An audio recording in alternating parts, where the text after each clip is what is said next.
বাংলাদেশ আওয়ামী লীগ আবার ফিরবে এবং ভয়ঙ্কর ভাবে। এই জামাতের যত বংশ বীজ আছে না, যত বীজ আছে না, আমরা তো ইন্ডিয়া ভাইয়া আসতে পারছি। এই জামাতের যারা বীজ আছে এরা তো পাকিস্তানও যেতে পারবে না। পাকিস্তান যেতে হলে তো ইন্ডিয়া পাস করে যেতে হবে। হ্যাঁ, এয়ারেও যেতে পারবে না, কোনো দিক দিয়ে যেতে পারবে না। কোথায় যাবে? হ্যাঁ, আমরা তো সবাই বেঁচে আছি।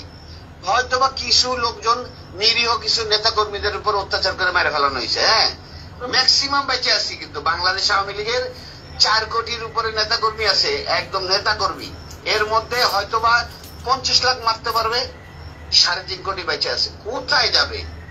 বাসা থেকে না, মাটির 50 হাত নিচে থাকলেও জামাতের চেয়ে ডেঞ্জারাস ভাবে ওদেরকে মৃত্যু দিব।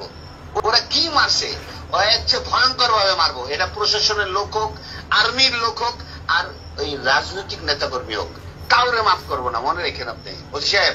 আপনাকে আমি বললাম, আপনার উত্তরা থানার যে কটা সাব ইন্সপেক্টর আমাদের আওয়ামী লীগের নেতা কর্মীদের অত্যাচার করতেছে, ওদের পরিবার সুদ্ধা কানবে, বসে বসে রাস্তায় বসে বসে কানবে। আপনি আমাকে সুনির্দিষ্ট ভাবে দেখান যে কারোর উপরে কোনো নির্যাতন আমার লোকজন করছে কিনা, আমি তাদের বিরুদ্ধে অবস্থায় ছিলাম।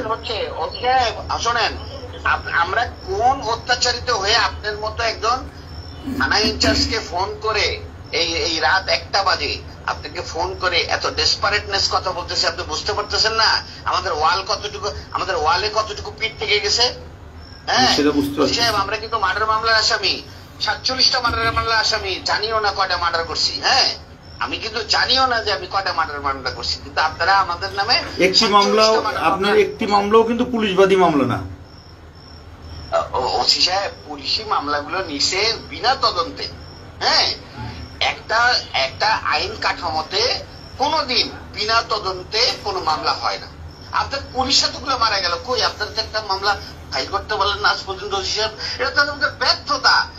আপনাদের চাকরি করা উচিত না। এটা সত্য, এটা সত্য।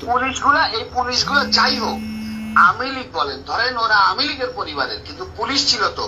এতগুলো মারা গেল, আজ পর্যন্ত তো কেউ, আপনারা 10 জন পুলিশ এক জায়গায় দাঁড়াই তো বলতে পারলেন না একজন প্রেগনেন্ট মহিলা পুলিশ, একজন সাধারণ অফিসার, তার মতো মহিলাকে এত নৃশংসভাবে মার্ডার করলো। সে তো এই প্রেগনেন্ট অবস্থায় তো কোনো জামাতের নেতা বা কোনো ছাত্রকে মারতে যায় নাই, তো তাকেও মেরে ফেললো। কই আপনারা তার মামলাটাও তো করতে পারলেন না।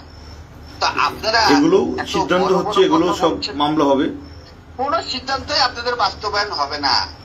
সাহেব, আমরা রাজনীতি করে এসেছি। আমি আজকে 21 বছর প্রেসিডেন্ট সেক্রেটারি। আমার কি ওই ধারণা নাই বাংলাদেশের রাজনীতি কোন দেশের মানে কথায় চলে? আমেরিকা কয়দিন সেভ করবে সাহেব? ঠিক আছে, আপনি, আমরা ছোট চাকরি করি, ছোট মানুষ, আপনি করেন। আপনি আমার থানায় যে না সাহেব, আপনার তো ছোট মানুষ, কিন্তু আপনার কার্যক্রম তো বড় বড়। আপনার কার্যক্রম ঠিক করেন ওসি সাহেব। হ্যাঁ, আল্লাহর কসম, আমার কার্যক্রম যদি কোনো অপরাধ থাকে, এটা আমার কর্তৃপক্ষ বা আমার উপরওয়ালা আছে, সে দেখবে।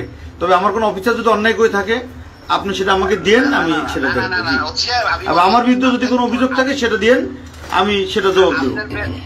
ওসি সাহেব, আপনার বেতন কিন্তু আপনার ঊর্ধ্বতন কর্মকর্তা দেয় না। আপনার বেতন কিন্তু বাংলাদেশ গণপ্রজাতন্ত্রী সরকার, বাংলাদেশ প্রজাতন্ত্রী সরকার, মানে আমি যদি কোনো, আপনি প্রায় 10 মিনিট কথা বলেন আমার সাথে, এর মধ্যে যদি একটি অভিযোগ আমার বিরুদ্ধে দেখান যে আপনি দেখাতে পারছেন কিনা, এভাবে গড়ে কথা বলতে হবে না। আমি আপনাকে প্রমাণ, আপনার পরিচয়টাও দেন নাই, আপনি কে, আপনি পরিচয়টাও দেন নাই। আমি আপনাকে আমার সম্পূর্ণ ডিটেইলস বলছি, শুধু নাম বলি না। নাম বলতে সমস্যা কোথায়? আপনি নাম বললে সমস্যাটা কোথায়? আপনার নাম, আমি যদি কোনোদিন আমার নাম বলি, আপনার বাসায় আপনার সামনে আইকে বলবো। আমার বাপ যদি আমাকে জন্ম দিয়ে থাকে, আগামী 2 মাসের মধ্যে যদি আপনার কার্যক্রম এরকম থাকে, আপনার বাসায় আপনার সামনে যদি না বলতে পারি, আমার বাবা আমার জন্ম দেয় নাই। ঠিক আছে, আমি অপেক্ষায় থাকলাম, আপনি আসেন।